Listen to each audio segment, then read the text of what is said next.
20절로 25절입니다. 함께 봉독하겠습니다. 그들이 아침에 지나갈 때에 무화과 나무에 뿌리째 마른 것을 보고 베드로가 생각이 나서 여짜오되 랍비여 보소서 저주하신 무화과 나무가 말랐나이다. 예수께서 그들에게 대답하여 이르시되 하나님을 믿으라. 내가 진실로 너희에게 이르노니 누구든지 이 산더러 들리고 바다에 던지라 하며 그 말하는 것이 이룰 줄 믿고 마음에 의심하지 아니하면 그대로 되리라. 그러므로 내가 너희에게 말하노니 무엇이든지 기도하고 구하는 것은 받은 줄로 믿으라. 그리하면 너희에게 그대로 되리라.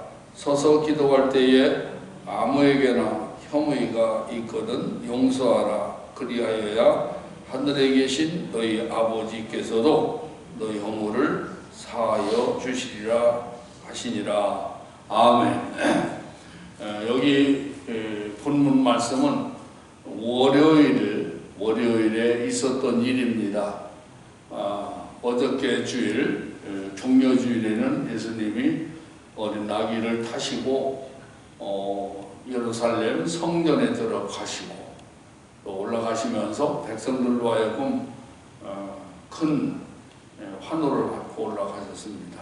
그래서 주일날은 예수님을 높이는 날이다. 그런 말씀을 드렸죠. 성전에 이렇게 예루살렘에 올라가시고 또 예루살렘에 올라가신 예수님이 어떤 일을 하셨는가 하는 것은 오늘 여기 나와 있는 11장 15절 말씀부터 18절까지 있는 말씀입니다. 예수님께서 성전을 방문하시고 십자가를 지실 날이 가까이 오심에 따라서 이 성전을 정화시키는, 성전을 깨끗하게 하시는 이런 일을 예수님이 행하신 것입니다. 성전에 올라가 보니까 그 성전 안에는 많은 장사꾼들이 그 장사를 바로 성전에서 하고 있었어요. 그도 그럴 것이 6월절이 되면은 디아스포라들이 소나 양이나 짐승들을 끌고 고국에 올 수가 없으니까 자기들의 그 화폐를 가지고 옵니다. 와가지고 돈을 바꾸는 거예요. 환전을 하는 거죠, 말하자면. 그래서 그 환전을 해가지고 그 돈을 가지고 그 양을 사거나 또는 재물들을 사서 하나님 앞에 드리는 그런 그런 일들이 있었는데 아마 이 돈을 바꿔주는 사람들이 거기에다가 구전을 얹어가지고 돈을 높이 그 구전을 받고 또 이런 그 부당한 일들을 하고 있었어요. 그 사람들이 누구냐면은 성전 맡은 사람들. 그래서 그 사람들을 책망하는 채찍을 만들어 가지고 그 안에 있는 양이나 또 소 이런 것들을 내어 쫓으면서 예수님께서 내 아버지 집으로 장사하는 집을 만들지 마라. 내 아버지 집은 만민이 기도하는 집이라. 그러시면서 성전에 더러워진 모든 것들을 정화시키는 그런 일을 행하셨습니다. 그리고 이제 베다니에 오셔서 시몬의 집에서 나사로의 집에서 예수님이 그 휴식을 취하시고 또 월요일을 맞게 됩니다. 월요일을 맞게 되는데 월요일 아침 오늘 20절에 보니까 그들이 아침에 지나갈 때에 아침에 예수님께서 그 길가를 지나가게 됩니다. 길가를 지나가게 되는데 마태복음에서는 시장하셨다 그랬어요. 예수님이 시장하셨다. 아마 아침에 일찍이 그 집에 나사로의 집에서 나오시다가 보니까 식사를 거르셨던 것 같아요. 나오다 보니까 길가에 무성한 이 무화과 나무가 있는데 저곳에 가면은 뭐 먹을 만한 과일이 있으려나 그러고 찾아가신 것은 아닙니다. 왜냐하면 그때는 무화과의 때가 아니었기 때문에. 그래서 찾아갔는데 보니까 무화과가 안 열렸더라. 무화과 나무에 무화과가 안 열렸더라. 그래서 예수님이 둘이 계셔서 하시는 말씀이 앞으로 내게서 절대로 열매를 얻지 아니하리라. 그 한마디에 하고 지나가셨는데 아마 그 오후에 오다가 보니까 그 무화과 나무가 말라 있었어요. 메말라 있어요. 그 무화과 나무가 뿌리채 메말라 있었습니다. 그런데 왜 이 무화과 나무가 열매를 낼 수 없었느냐? 그것은 무화과의 때가 아니었기 때문이다. 그렇게 말씀하고 있습니다. 이 무화과는 그 이름 그대로 꽃이 없는 나무예요. 꽃을 맺지 않고 열매부터 맞는 이런 나무. 그래서 그 무화과를 잘 익은 것을 잘라보면은 사실은 그 안에 꽃이 들어있어요. 그 안에 꽃이. 그래서 꽃이 없는 나무의 열매. 꽃 피기 전에 열매부터 갖는 그런 나무였어요. 근데 이 말씀을 우리는 영적인 면으로 풀어봐야 되는 겁니다. 영적인 면으로 풀어봐야 되는데, 그래서 1절, 20절 말씀부터 25절까지 있는 이 말씀을 영적으로 생각을 해야 돼요. 무화과 때가 아닌데 무화과를 내놓지 않은 나무가 잘못한 거냐? 무화과를 거둘 때가 아닌데도 예수님이 오셔서 무화과를 내놓으라고 하신 것이 잘못이냐? 어떻게 생각하십니까? 그것은 전자가 아니라 후자인 것 같지요. 그렇잖아요. 지금 좀 이 잎사귀가 파릇파릇해서 올라와서 다른 나무보다는 좀 이 길가에 있었던 잎만하고 나무는 이파리가 더 풍성했던 것 같아요. 풍성했었는데 거기에 이파리는 풍성한데 열매가 없었는데 그것은 때가 안 되었기 때문에 그런 것이다. 그래서 열매 내놔라. 내 때가 아직 안 됐습니다. 예수님께서 때가 안 됐는데도 열매 내놓으라 한 것이 이게 문제가 있는 겁니까? 아니면 때가 안 돼서 열매를 못 내는 것이 문제가 되겠습니까? 아마 때가 안 됐는데도 열매 내놓으라고 하신 예수님의 말씀에 어떤 문제가 있지 않느냐? 그것만큼은 예수님이 아실 수 있지 않겠느냐? 아무리 잎사귀가 풍성했다 할지라도 지금 열매를 내놓을 때가 아닌데 왜 예수님이 그때 열매를 구하셨고 아무리 시장하시다 할지라도 그리고 또 그 열매를 없다고 해가지고 그 나무를 저주해서 뿌리채 마르게 하실 수가 있겠느냐 생각해 볼 수가 있는 그런 문제가 아니겠어요? 그러나 이것에는 영적인 의미가 담겨 있다는 거. 뭐냐? 마태복음 그 21장에도 있지만 오늘 여기 또 본문의 말씀 안에서 이제 그 1절 말씀부터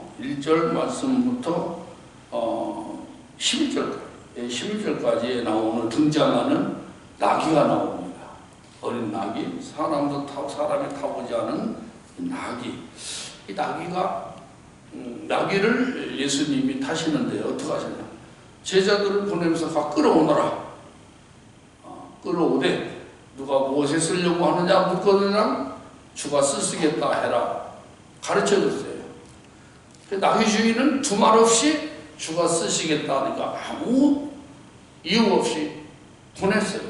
어린 나귀를 보내고 거기에 어미 나귀까지 같이 보냈어요. 그 나귀 주인과 무화과 나무 비교를 해보세요. 그러면은 무화과 나무는 내 때가 아직 안 되었습니다. 하면서 이유를 대는 것이고, 나귀 주인은 주가 쓰시겠다 하니까 예 하고 그 나귀를 제자들을 통해서 예수님이 보내는 투를 볼 수가 있어요. 그래서 이건 뭐냐, 신앙생활을 하면서 우리는 때가 안 됐습니다, 이유를 대지 말아요. 때가 안 됐습니다. 예수님도 요한복음 2장 말씀 속에서 가나의 혼인잔치에 포도주가 떨어졌을 때에 그의 어머니 마리아가 이 집에 포도주가 떨어졌다라고 할 때 예수님께서 내 때가 되지 않았습니다라고 말씀을 하셨지만은 건이어서 그 항아리에 물을 갖다 채워라. 그래가지고 물을 채워서 그 혼인잔치에 물을 포도주로 만드는 그런 일을 하셨잖아요. 예수님 내 때가 안 됐습니다 그러면서도 건이어서 어머니의 말씀대로 물을 변화시켜서 포도주를 만들어내놓았듯이 우리의 신앙 생활도 그렇습니다. 내가 예수 믿은 지 얼마 안 됐으니까 좀 더 우리 믿음이 장성하고 성숙해지면 해야지. 그러면서 핑계를 하지 마라. 핑계하지 마라. 신앙생활에는 무조건 아멘이어야지, 아멘이 아닌 불순종의 대가는 여기에 무화과 나무처럼 된다는 영적인 교훈입니다. 영적인 교훈. 그래서 우리는 신앙생활할 때에 나귀 주인과 같이 주가 쓰시겠다 하면, 주가 원하시면 아멘 순종해야지, 무화과 나무처럼 내 때가 안 됐습니다 그러지 말라는 거예요. 내 형편이 이렇습니다 그러지 말라는 얘기예요. 그 다음에 두 번째로는 이스라엘에 대한 경고입니다. 이스라엘이 얼마나 이 경고를 많이 받았습니까? 그런데도 그 경고를 받았음에도 불구하고 그 경고를 받아서 고친 적이 한 번도 없어요. 고친 적이 없다. 이스라엘은 여기 이 무화과 나무가 이스라엘의 국목이에요. 국목. 무화과 나무는 이스라엘을 대표하는 나무예요. 국목. 국화, 우리나라의 국화는 무궁화인 것처럼 이스라엘의 국목은 무화과예요. 무화과 나무. 그러니까 이 무화과 나무가 핑계하다가 불순종하다가 예수님의 말씀 한마디 앞에 완전히 이 뿌리로부터 말랐다, 죽었다. 이스라엘에 대한 경고예요. 이스라엘아 들어라. 너희가 불순종하고 핑계하고 하나님의 은혜를 풍성하게 받았음에도 불구하고 열매가 없으면은 이 무화과 나무처럼 되리라. 무서운 경고입니다. 어제도 말씀을 드렸지만은 이스라엘 백성들은 예수님을 죽이려고 혈안이 됐어요. 그래서 예수님 그 십자가에 못을 박으라고 외칠 때 그런 말을 했죠. 우리에게는 왕이 없습니다. 가이사 외에는 왕이 없습니다. 저 예수를 죽여주십시오. 바라오를 불러주고 예수님을 십자가에 매달려 죽여주십시오. 그리고 그 피값은 우리와 우리 후손에게 돌려주십시오. 그렇잖아요? 얼마나 무서운 요구입니까? 그대로 됐어요. 주후 70년에 이스라엘, 예루살렘이 망하고 2000여 년 동안 나라를 잃고 유리 방황하고 2차 대전 때 독일의 히틀러를 통하여서 유대인들이 말할 수 없는 많은 고초를 겪었잖아요. 그러니까 그들이 말을 그렇게 함부로 하더니 그 무죄한 그 예수님을 죽여라. 무죄한 예수님. 그리고 그 핏값은 우리 후손들에게 돌려라. 우리가 감당하겠다. 그대로 된 거예요. 이스라엘에 대한 경고, 바로 그것이 무화과 나무의 저주와 무화과 나무가 뿌리로부터 마른 사건이 주는 영적인 의미가 되는 것입니다. 세 번째로는 열매다. 열매. 이 무화과 나무의 잎사귀는 풍성하잖아요. 그리고 이 나무는 말입니다. 참 못생긴 것이 무화과 나무예요. 이 무화과 나무는 굉장히 못생겼어요. 꿈틀꿈틀이 꾸불꾸불하고 매디도 있고 이렇게 나무가 쭉쭉 자라는 그런 나무가 아니라 나무가 아주 꾸불꾸불하게 이렇게 생겨가지고 그거 어디다 써요? 그거 뭐 가지고서 기둥을 할 수도 없는 거고 그걸 켜가지고 어떤 널빤지를 만들 수도 없는 나무고 무화과 나무 보세요. 가만히 보세요. 되게 못생겼어요. 이 무화과 나무는 열매가 생명이에요. 열매가 생명이고 또 무성한 잎사귀도 아니에요. 무화과 나무의 생명은 열매를 내놓는 거예요. 이스라엘 백성들을 향하여서 하나님의 풍성한 은혜를 받고 복을 받은 그들이 행실이 없어요. 열매가 없어요. 그에 대한 경고입니다. 우리 신앙생활도 마찬가지예요. 우리의 신앙생활도요.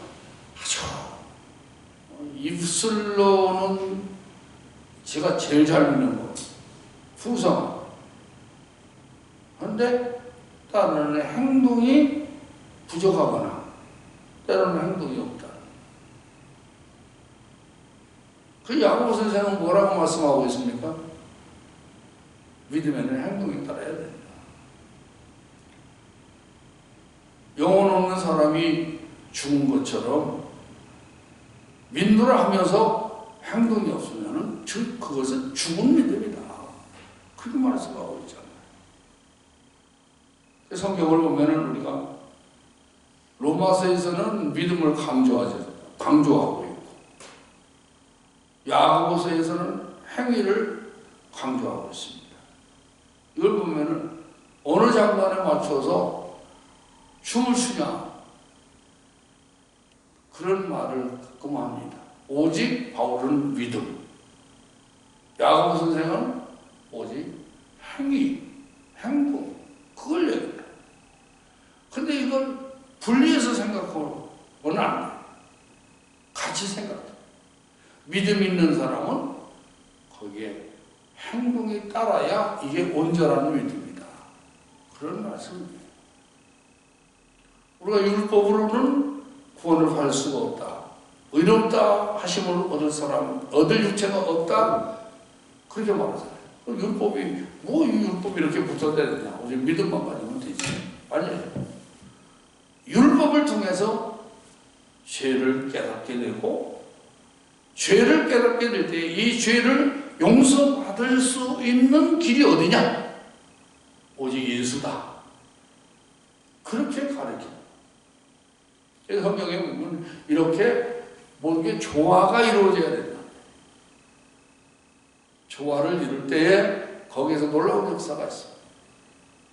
예수님의 제자들 가운데에서도 안드레는 믿음 있는 사람이고 빌립은 계산이 아주 빠른 사람입니다. 예수님께서 앞에 있는 5천여 명이 되는 많은 사람들을 너희가 먹을 걸 줘라 그러셨거든요. 그때 안드레가 물고기 5마리 보리떡 5개와 물고기 2마리를 가지고 와서 예수님이 이거 가지고 어떻게 하실 수가 있겠습니까? 하고 믿음으로 내놨는데 빌립은 안드레가 그 일을 하기 전에 여기에 있는 사람들을 다 먹이려면 200데나리 원의 떡을 사도 부족할 겁니다. 맞는 얘기예요. 그 말도 맞는 얘기고 이 말도 맞는 얘기예요. 예수님이 안드레를 칭찬하시고 빌립을 너는 계산성 있는 사람이야. 그러면서 책망을 시작했어요. 서로가 이렇게 잘 조화를 이루면은 놀라운 기적을 드러내는 거예요. 교회가 마찬가지야. 교회도 보면 계산적인 사람이 있는가 하면 믿음으로 하자고 하는 그런 사람도 있고, 그래서 잘 조화를 이루어야 돼. 우리가 요즘 코로나라고 하는 이것이 발병이 돼가지고 발생이 돼가지고 세계가 다 지금 어려운 가운데 놓여 있거든요. 그래서 어떤 교회는 막 그냥 강행을 하고 예배인데 막 강행을 하는 그런 교회가 있는데 잘못됐다고 얘기할 필요가 없어요.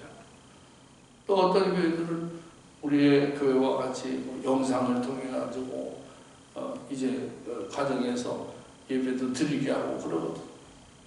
그래서 서로가 잘못했다고 하지 말고 서로가 좋은 것을 이렇게 잘 맞춰 나가면 거기에서 좋은 열매가 나와요.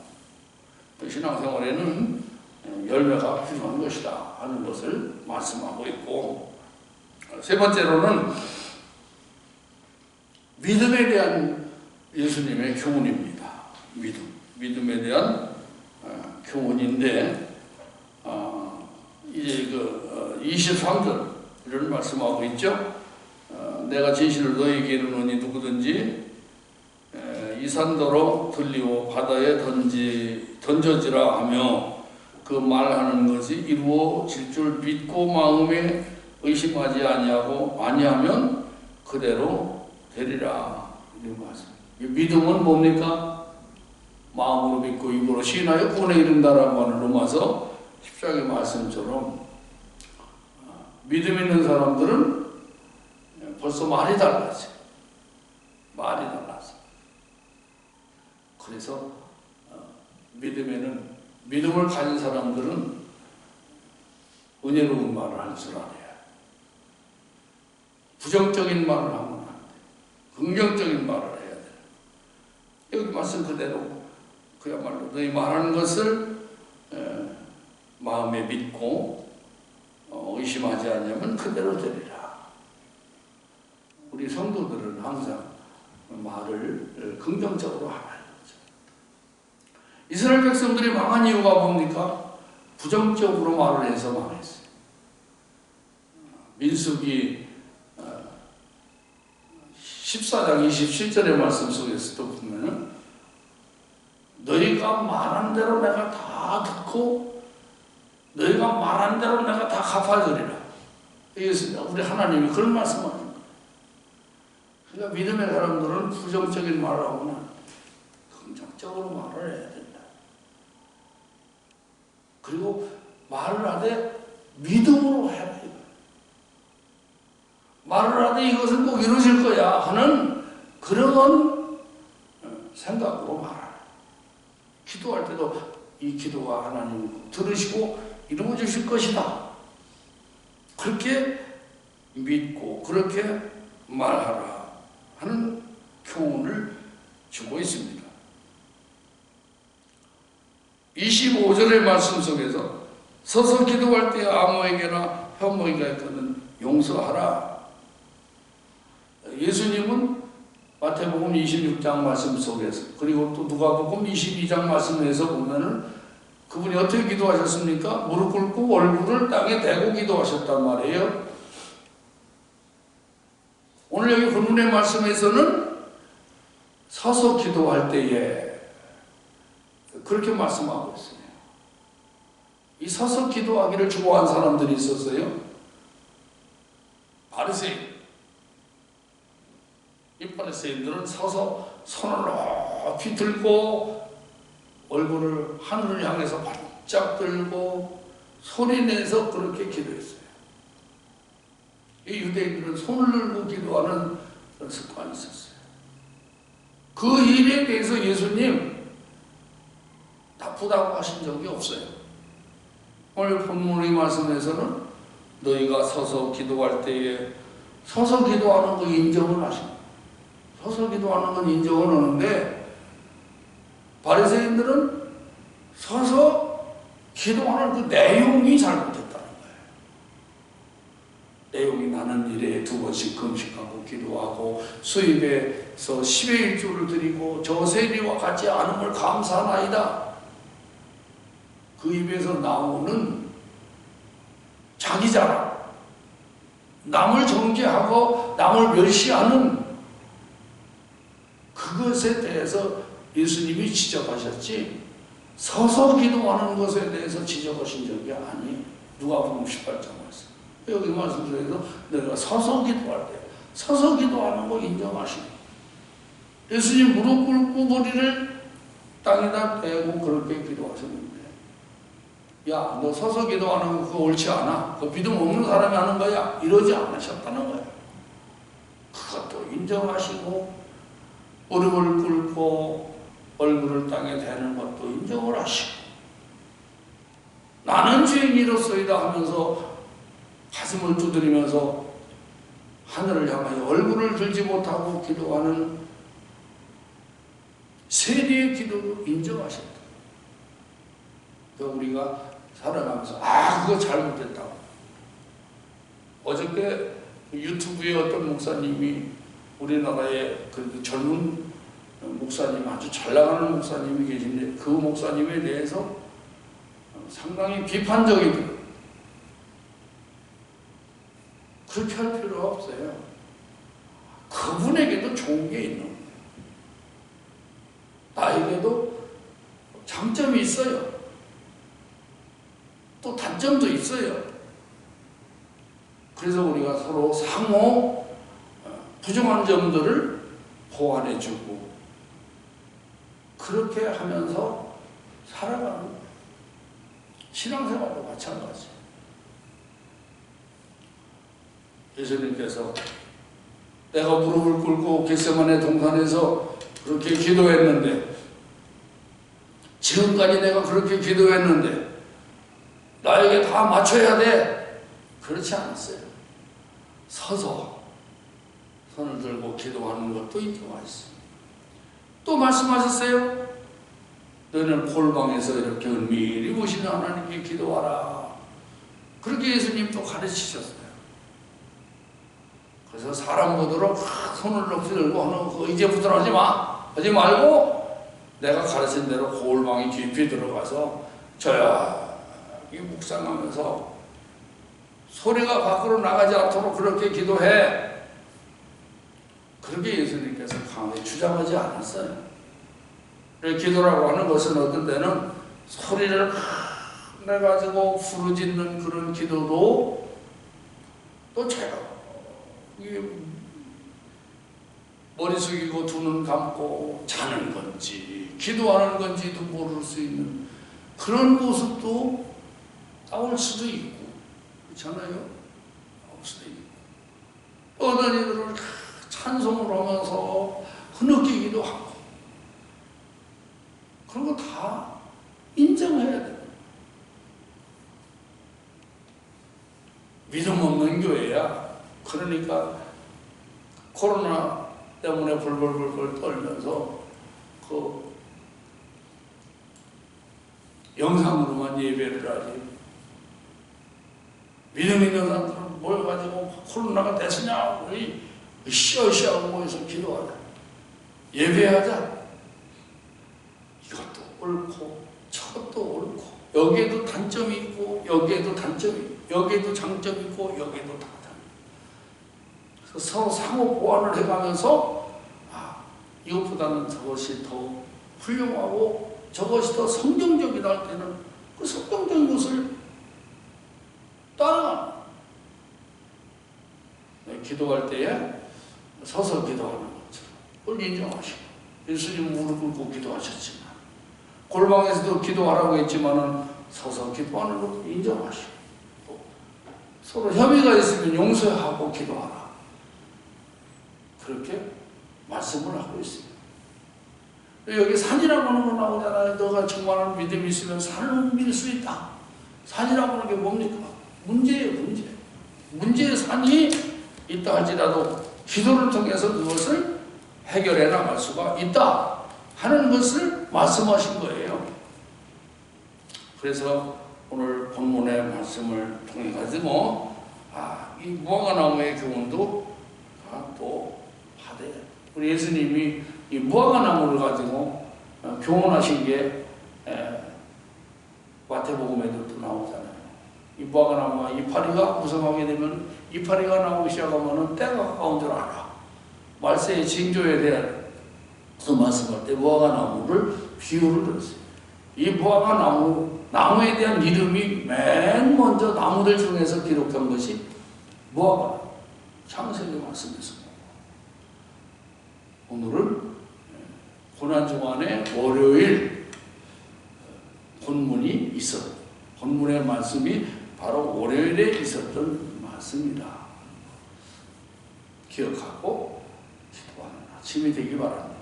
기도하겠습니다. 아버지 하나님, 오늘도 월요일에 되어졌던 일들을 본문을 통해서 우리가 기억하고 기도하려고 합니다.